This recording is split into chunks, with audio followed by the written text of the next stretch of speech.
Hi, I'm Mark McKeon. I've been speaking at the GRDC farm updates about the really important area of agronomist and grower peak performance, which is dealing with all the stresses that they deal with on a day-to-day and year-by-year basis. The fundamental message is that stress is not the problem is lack of recovery. Our society now in all walks of life really undervalues just how important recovery is. And if you're an agronomist, you're dealing with clients, you might be even socialising with clients, you've got a never-ending workload, you've got to keep up with the latest. And if you're a grower and you're basically working from home, there's always one more thing to do, and it's really hard to get away from that, well, I'll just do this little bit extra.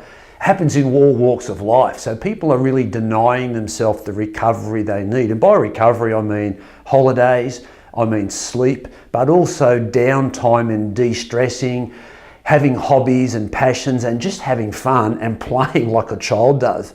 And unfortunately in our society generally, and I think in agriculture specifically, people don't give themselves that downtime and their performance suffers because of that. They're not as energetic, they don't remember things as well, they find it harder to make good decisions, and they definitely find it harder to deal with pressure and stress and weather and yields that may not be what they want to be and so on. So it's a universal thing in life, but I think definitely undervalued in the agriculture industry about people really taking that recovery that they need.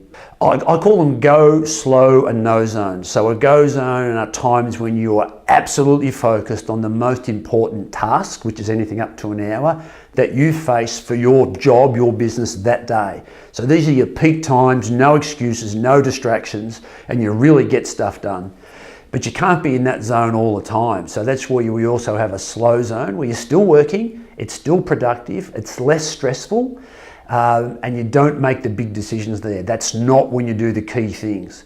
And the third zone is the no zone. That's when you're not working, you're not thinking about work, and you're getting recovery, guilt-free recovery, which enables you to tomorrow and the next week and the next year get back into this go zone. So you need to step up to the go zones and step down guilt-free to the no zones. Everything else in the middle is the slow zone, but most people never get out of the slow zone. So I'm trying to help people step up, regain their focus, their concentration, their absolute best mentally and emotionally, but also balance that by guilt-free periods of recovery where they're having fun, be it active or passive. And when you do that, that's, in my speak, how you get sustainable peak performance.